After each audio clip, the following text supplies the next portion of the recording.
Hello दोस्तों, कहानी सुनने को प्लीज़ चैनल को सब्सक्राइब करना ना भूलें। आईने के सामने खड़ी होकर रितिका तैयार हो रही।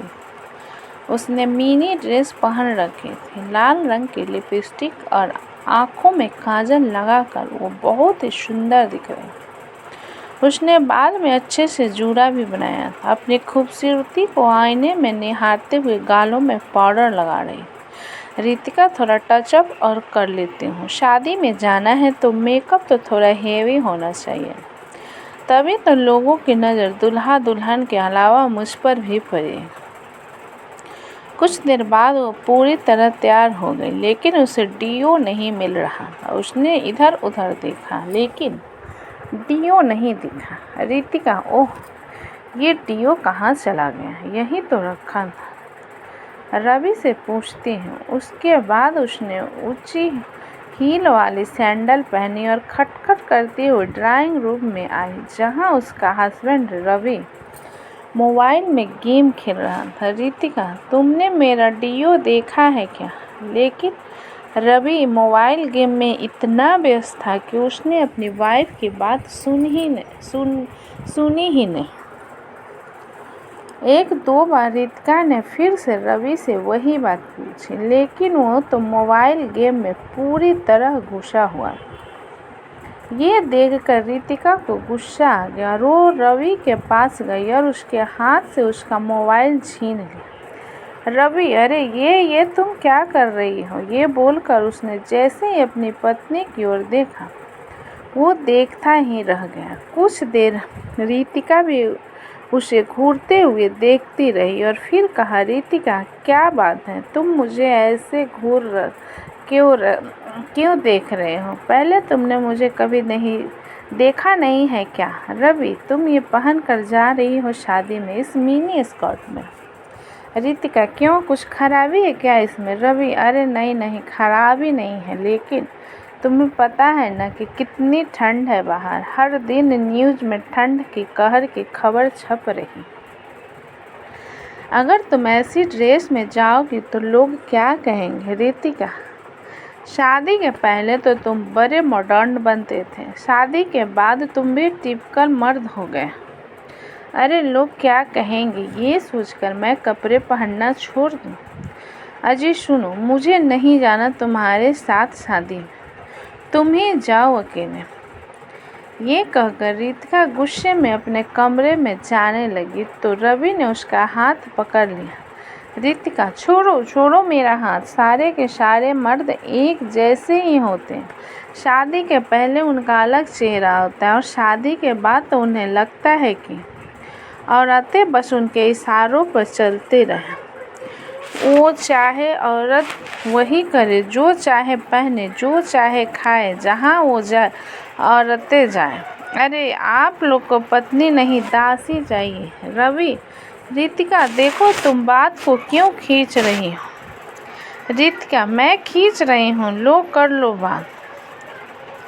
शादी में मैं क्या पहनूं क्या न पहनूं, ये आप डिसाइड करेंगे। रवि, रितिका, मैं ये कह रहा हूँ कि मैं तुम्हारे कपड़े डिसाइड करूँगा। तुम्हें जो पहनना है पहनो, लेकिन तुम देख रही हो ना कितनी सर्दी है। अगर इन छोटे कपड़ों में तुम बाहर जाओगी तो बीमार होने का डर है। रितिका, बीमार तो बहाना है। रवि, तुम खुद नहीं चाहती कि मैं तुम्हारे साथ शादी में ऐसे कपड़े में जाऊं। रवि, नहीं रितिका, ऐसा बिल्कुल नहीं। तुम्हारा अगर मिनी ड्रेस में ही शादी अटेंड करने का मन है तो नो प्रॉब्लम। रवि बात ज़्यादा बढ़ाना नहीं चाहता था, क्योंकि उसे पता था कि रितिका सुनेगी नहीं। रितिका मिनी ड्रेस में ही शादी में पहुंच गई। वहां सभी की नज़र उसी पर टिक गई। सभी उसे घूर घूर कर देख रहे थे। रवि को थोड़ा अजीब महसूस हो रहा था, लेकिन रितिका तो बहुत खुश थी। रितिका, देख रहे हो सभी मुझे कैसे घूर घूर कर देख रहे हैं। लगता है मैं कुछ ज़्यादा ही ब्यूटीफुल लग रही हूँ। और एक तुम थे जिसने घर पर कितनी नौटंकी की इन कपड़ों के लिए। रवि ने रितिका की बातों का कोई जवाब नहीं दिया। उधर रवि के सामने तो नहीं, लेकिन उसकी पीठ पीछे सभी रितिका के कपड़ों को लेकर बातें बना रहे थे। शर्मा, अरे यार, रवि की वाइफ को क्या हो गया है? वर्मा, देख रहे हो कैसी ड्रेस पहन के आई है? वर्मा, अच्छी तो है ड्रेस। शर्मा, अरे ड्रेस तो अच्छी है, लेकिन इतनी सर्दी में कौन ऐसी ड्रेस पहनता है भाई? गजब हाल है भाई, गजब हाल है। वर्मा, अरे जिसने ऐसे कपड़े पहने उसे सर्दी नहीं लग रही, तो तुम क्यों अपना खून जला रहे हो? चलो, अब पेट पूजा का समय हो गया है। सुना है शादी में 5 स्टार होटल के शेफ बुलाए गए हैं। खाना खाने वक्त भी सभी की नज़र रितिका पर ही थी, लेकिन रितिका को लग रहा था कि सभी उनकी खूबसूरती को निहार रहे हैं। रितिका, रवि, सभी लोग मुझे घूर रहे हैं और एक तुम हो के खाने पर टूट पड़े हो। एक सेल्फी तो ले लो। रवि, हाँ सेल्फी, हाँ रुको, मैं हाथ धोकर आता हूँ। रवि ने हाथ धोकर सेल्फी ली। जैसे जैसे रात बढ़ रही थी, सर्दी और भी ज़्यादा बढ़ रही।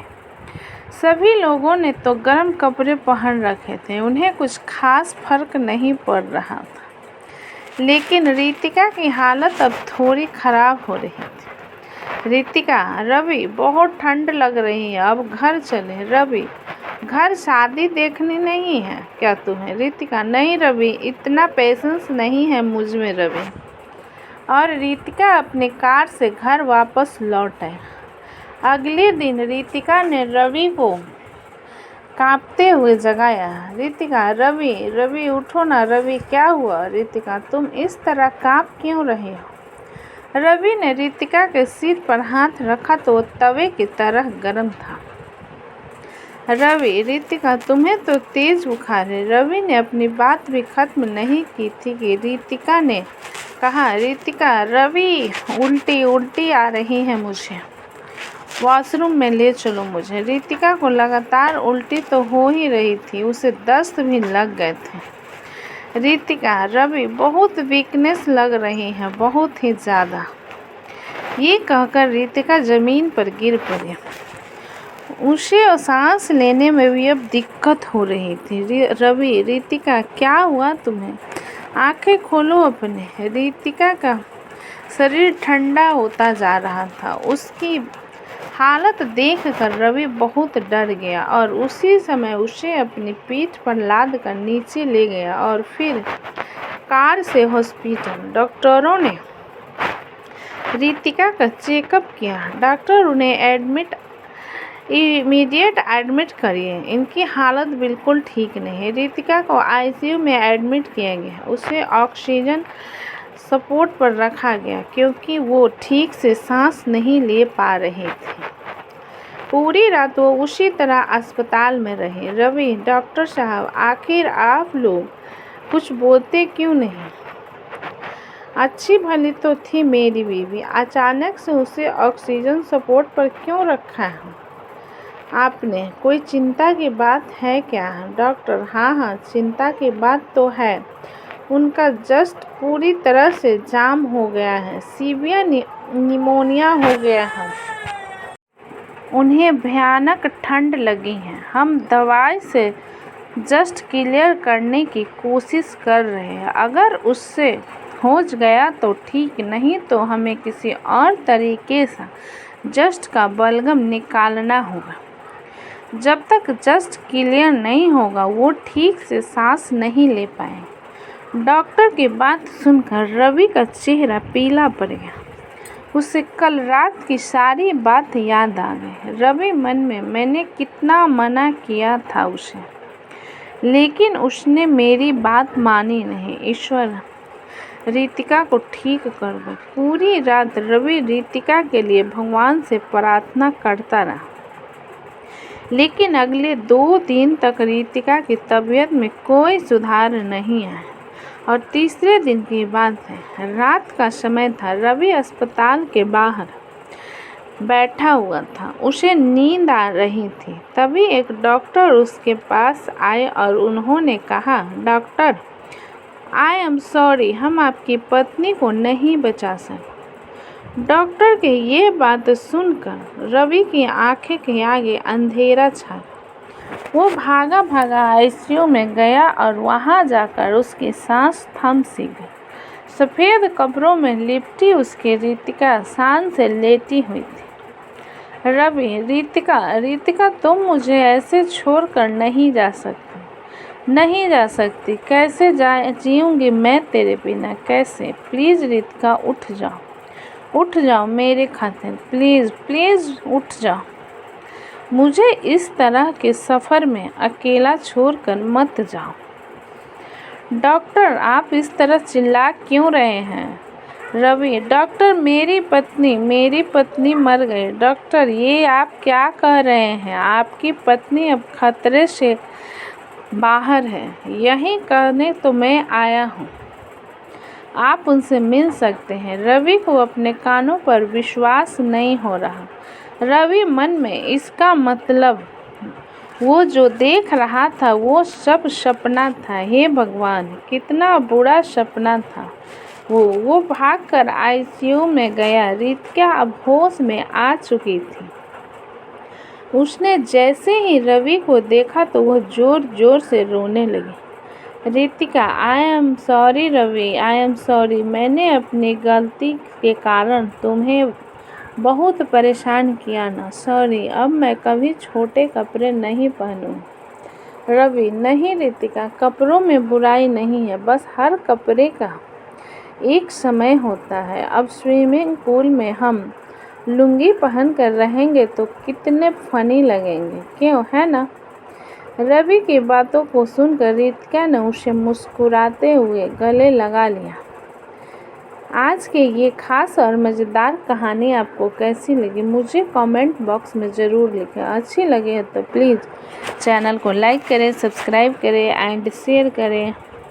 कहानी अच्छी लगी हो तो प्लीज़ चैनल को सब्सक्राइब करें। अपना कीमती समय देने के लिए धन्यवाद।